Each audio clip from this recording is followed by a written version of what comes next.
রোজকার খাওয়ার জন্য কিন্তু মাছের ঝোল একটা লাগে। সেই মাছের ঝোলটাকে একটু অন্যরকম ভাবে করলে স্বাদও বদলায়, খেতেও কিন্তু ভালো লাগে। আজ যে মাছের ঝোলটা করেছি সেটা আলু ক্যাপসিকাম দিয়ে, মেথি ফোড়নে এবং লাস্টে কিন্তু লেবুর রস দিয়েছি। তাতে কিন্তু স্বাদটা এত ভালো হয়েছে, না বানালে বুঝবেন না। চলুন তাহলে ভিডিওটা দেখতে থাকি। 4 পিস রুই মাছ নিয়েছি, একটু নুন ছড়িয়ে দিচ্ছি, হলুদ অল্প একটু হলুদ ছড়িয়ে দিলাম। হলুদের পরিমাণ কিন্তু মাছ ভাজার সময় কম হলেই ভালো হয়, কারণ হলুদের পরিমাণটা যদি বেশি হয়ে যায় তাহলে কিন্তু তেলটা পুড়ে যায়, কালো কালো মতো হয়ে যায়। নুন হলুদ দিয়ে মাছটাকে মাখিয়ে নিলাম। কড়াইতে সরষের তেল দিচ্ছি, তেলটা গরম হয়ে এসছে, মাছগুলো ছেড়ে দিচ্ছি। মাছের এরকম পাতলা ঝোল আর মাছ যদি ফ্রেশ হয় তাহলে কিন্তু মাছটা একটুখানি কম ভাজলেই ভালো হয়, ঝোলের টেস্টও ভালো হয়।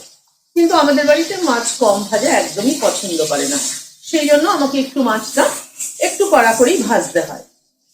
আপনারা যদি হালকা ভাজা পছন্দ করেন তাহলে হালকাই ভাজবেন মাছকে। ওই তেলে 1/2 চামচ মেথি ফোড়ন দিলাম। গ্যাসের ফ্লেমটাকে একদম কমিয়ে মেথিটাকে ক্র্যাক করিয়ে নিলাম। এখানে একটা আলুকে 4 অর্ধেক করে হালকা করে বয়েল করে নিয়েছি, দিয়ে দিলাম। বাজারে কিন্তু এখন নতুন আলু উঠেছে, নতুন আলু দিয়ে মাছের ঝোল কিন্তু দারুণ লাগে খেতে। আলুটাকে একটু ভেজে নিচ্ছি।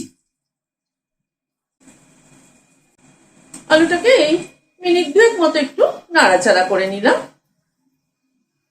একটা বড় ক্যাপসিকামের হাফ এরকম বড় বড় করে কেটে নিয়েছি, দিয়ে দিলাম। এই মেথি ফোড়নে আলু ক্যাপসিকাম দিয়ে মাছের ঝোল খেয়ে দেখবেন দারুণ লাগে। কিন্তু আমরা তো মেথি ফোড়নে ডাল তরকারি খেয়েছি, কিন্তু মাছের ঝোলও কিন্তু দারুণ লাগে। ক্যাপসিকামটাকে দিয়ে একটু নাড়াচাড়া করে নিলাম। এখানে একটা পেঁয়াজ সেদ্ধ করে পেস্ট করে নিয়েছি, সেটা দিয়ে দিলাম। পেঁয়াজ কিন্তু কাঁচা দিলে একরকম টেস্ট, সেদ্ধ করে দিলে পরে কিন্তু আরেক রকম টেস্ট।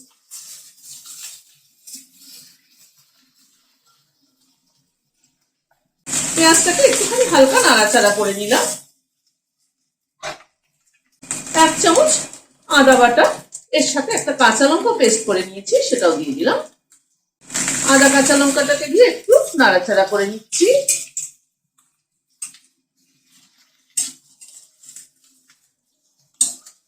হলুদ গুঁড়ো দিয়ে দিলাম পরিমাণ মতো, কাশ্মীরি রেড চিলি পাউডার অল্প একটু দিয়ে দিলাম, রোস্টেড ধনের গুঁড়ো 1 চামচ দিলাম, নুন দিয়ে দিলাম আন্দাজ মতো। সবকিছুকে দিয়ে একটু নাড়াচাড়া করে নিচ্ছি।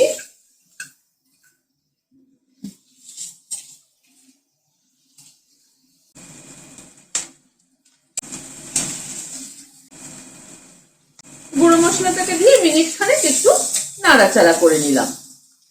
এখানে একটা টমেটো পেস্ট করে নিয়েছি, দিয়ে দিলাম। টমেটোটাকে দিয়ে আবার একটু মশলাটাকে কষিয়ে নিচ্ছি। যেহেতু এখানে পাতলা ঝোল করছি সেই জন্য কিন্তু সব মশলারই আমি পেস্ট ব্যবহার করলাম।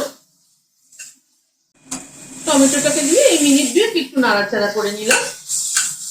মশলাটাকে আর একটু কষিয়ে নেব। অল্প একটু সামান্য পরিমাণে একটু গরম জল দিয়ে দিচ্ছি।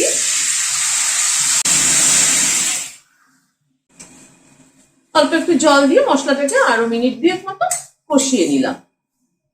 এবার গরম জল দিয়ে দিচ্ছি।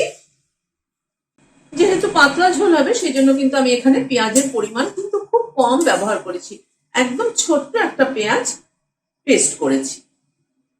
ঝোলটা একটু ফুটে উঠুক, এই 1-2 মিনিট একটু ঝোলটা ফুটলো, মাছগুলো দিয়ে দিচ্ছি।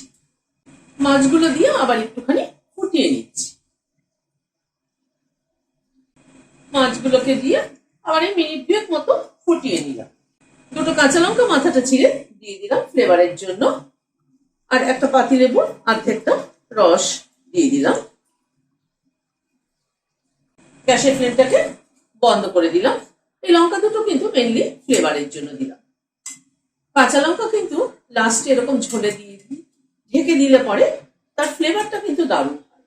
এবার ঢেকে দিচ্ছি স্ট্যান্ডিং টাইম 5 মিনিট। এইভাবে একবার মাছের ঝোল করে দেখবেন, দারুণ লাগে কিন্তু খেতে। আপনাদের কেমন লাগলো আমাকে কিন্তু এটা কমেন্ট বক্সে জানাবেন। ভিডিওটি যদি ভালো লেগে থাকে তাহলে একটা লাইক এবং সাবস্ক্রাইব করার অনুরোধ রইল। আজ তাহলে এখানে শেষ করছি। নমস্কার।